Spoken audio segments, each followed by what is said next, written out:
Hi everybody. So here I am at a hotel and I went to Walmart and I got this Batman 100 page giant, and then I also got this. So here we have these, like, there's three Marvel comics, I guess, in here, and I thought it was gonna be like at $4.99, and no, it wasn't. So this was $4.99, plus some tax, so $5. But this was like $8, $9. Like, oh boy, like I almost felt like, oh, I shouldn't have bought this, but I got both. And I read this, and it has one new story by Brian Michael Bendis, and then it has a Hush issue of Hush, and then it has a Nightwing story and a Batgirl story. The Nightwing story wasn't bad. I mean, the Batgirl story wasn't bad. It had one part where it's like they were eating at a cafe where Barbara was eating at a cafe with her mom. But other than that, it wasn't bad. So what I'm gonna do here is so here I haven't opened it yet, but and it's like I don't know what the comics are, so we can find out together, right? Okay, so it's kind of like, ooh, surprise, right? And then after that, after I open this, read them, and then I'll compare them to this, like which one was better. Like maybe this was more expensive, but were the stories better, or were these stories better, even though it's cheaper? Also, because I read this before, so we'll find out. So, all right, So I opened it. So here are the comics. Here we have Guardians of the Galaxy Annual by Donny Cates and some other people, I guess. But then, whoa, this kind of surprised me to have, I guess, a Dazzler reprint, right? And the pages are actually, they're not like that paper. They're like the same material as the cover, I think, almost. Oh, and it has the ads. It has the ads as well. Like this. Hey, there's even a picture of Batman. Okay, so usually, the comics from the good old days I hear are better, so maybe I'll find out. And then this one is the Avengers. I don't know who it's by. Oh, wait, right here, by Jason Aaron and David Marquez. Right, it looks like, oh, interesting. It looks like a Celestial or something. Alright, so then, alright, so it looks pretty cool. Alright, so now I'll read them, and then I'll tell you guys what I think about them. Alright. Okay, so I'm back at my regular house, and I have my box there. So, I'm gonna review these in the order I read them. So first I read Guardians of the Galaxy. Okay, so, at the beginning of the video, I kind of brushed these guys off, but I should recognize them. So here we have Donny Cates with Al Ewing and Tini Howard. Okay, so this annual consists of, I think, about 4 stories. Okay, so the first story was about Cosmo, and he's basically being mind controlled by this guy with purple eyes. And at first I thought, oh, there's only 1 page or something, but no, he comes back at the very end. So then the next story by Al Ewing stars Nova and Quasar. So I like this because I read Quasar's story in Star Masters issue 2, and he was pretty good in that. And then I read, Nova appears in the regular Guardians of the Galaxy series, and I also read like 1 or 2 issues of Annihilation, where he gets the super like armor, and it's like an AI or something. So basically, Nova was protecting this Skrull planet, but then like the other Skrulls said to go away, like to get out of here, and he didn't really listen to them. So then the planet he was on basically got nuked.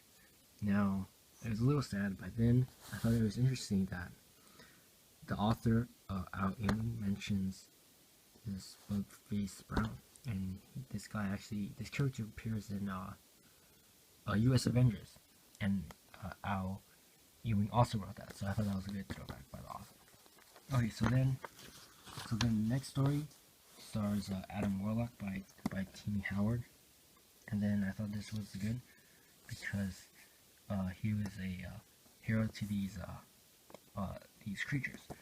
But the dialogue was kind of interesting. He was like, he kind of reminds me of this Vision or like robots, where he's like and then he suddenly just stops being his exclamation, kind of like that, and then it's like the dialogue is just kind of like a robot, but he's still very kind of humanish, kind of.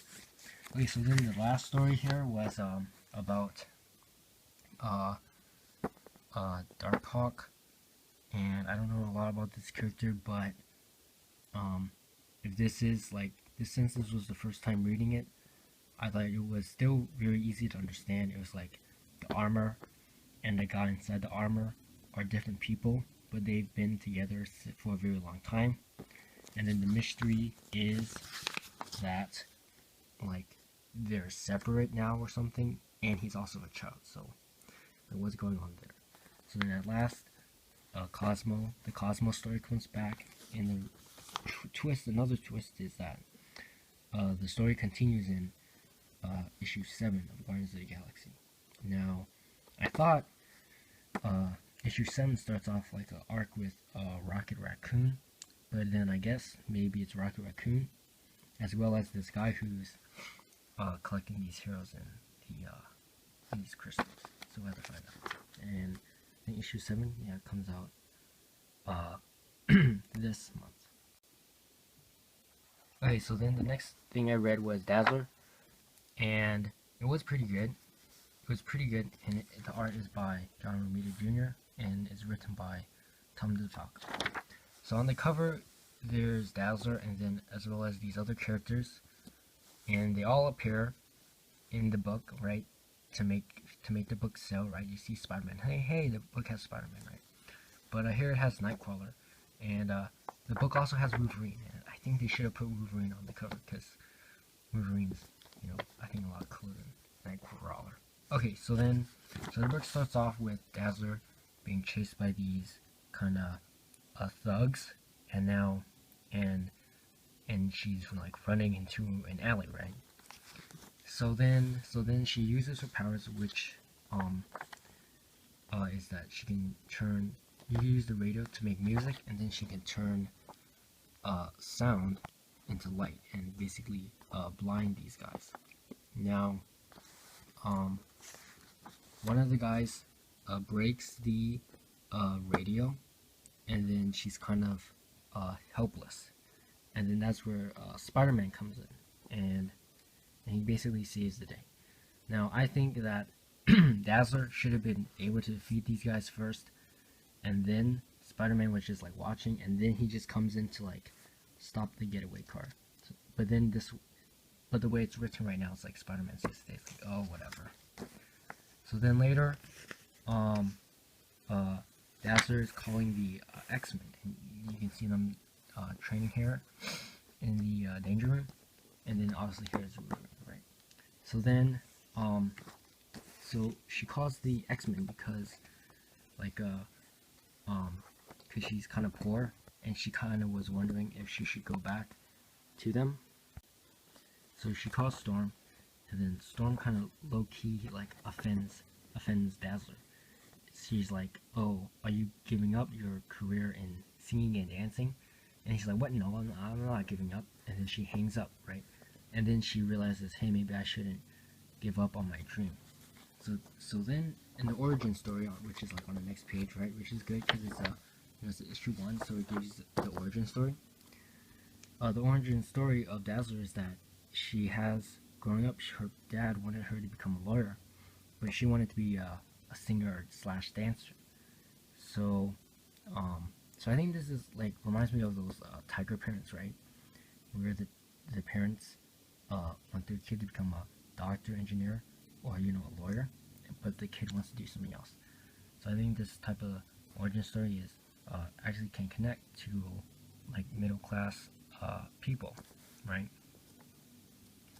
So then after the origin story, jumps again to this kind of like Asgard books. So one of the things about this is that it stars these characters, but then the story also jumps around. So even though the star character is Dazzler, there's like Spider-Man, and then like X-Men, and then like Enchantress, right? And it's like it jumps around a lot.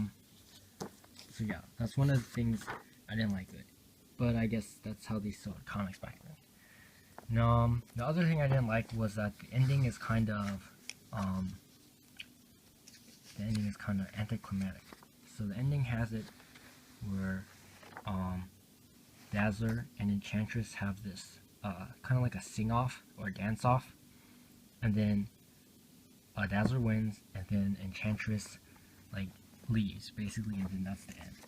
But it's like Enchantress literally appears on the second to last page. They sing, Dazzler wins, Enchantress leaves, and it's like the end. It's like the antagonist only interacts with the protagonist for like 2 whole pages. Like that's it. And it's like, well, what's this guy doing? Or whatever. So but one thing I did like is that whenever John Romita Jr. portrays the Dazzler's powers here, it's like the background is always white, and it's like there's these circles, and then there's the light. So I think the circles represent sound, so it visually represents the sound, and then obviously the light is these flashes. So even in her origin story here, so here she has, see how the background is white, and the sound are these circles, and then the circles, I guess, transform into the light. And then when she is attacking some villains, the circles are like attacking the guys, and then like they're covering their eyes because it's so bright. No, this is cool. It kind of reminds me of Sandman, right? Okay, so then all in all, Dazzler was a good story, even though it's from a couple years ago, and the art's not bad either. What was I gonna say? Okay, so one more thing is that Dazzler felt like a lot longer than like Guardians of the Galaxy, but I counted the pages, and it's like a standard story, like between 20 to 30 pages, not like 30 plus. But like I think it's the word balloons. So like the word balloons were kind of long, so that made the story feel a little bit longer than usual. But still a good story. Okay, lastly, I read Avengers, and now it's a second printing. You can tell because the cover is the same as the last page, so like that's a trick they use, right? So the story starts off with Robbie, I think Reyes, and he has the Ghost Rider car, and I like the beginning because, you know, it's Ghost Rider and it's the car, even though it's not Johnny Blaze and his motorcycle. But other than that, the rest of the story is pretty boring. Like basically the Avengers live inside this celestial, and it's like it's hollow, I guess, so they can they can live in it. And I guess that's kind of like a plot hole or something. But and then like, I mean, they're talking. Oh yeah, so there's this mystery where Doctor Strange is investigating She-Hulk's powers, like, but I mean, if you look at the future issues, right, it just turns, I think She-Hulk just becomes more like the Hulk than when you usually think about her. In the future, she becomes more like the Hulk. So that's not very mysterious, right? This was also interesting. Yeah, I can get a digital copy of Fantastic Four issue 3 by Dan Slott. So then at the end, like some guys are attacking, I think, a whale.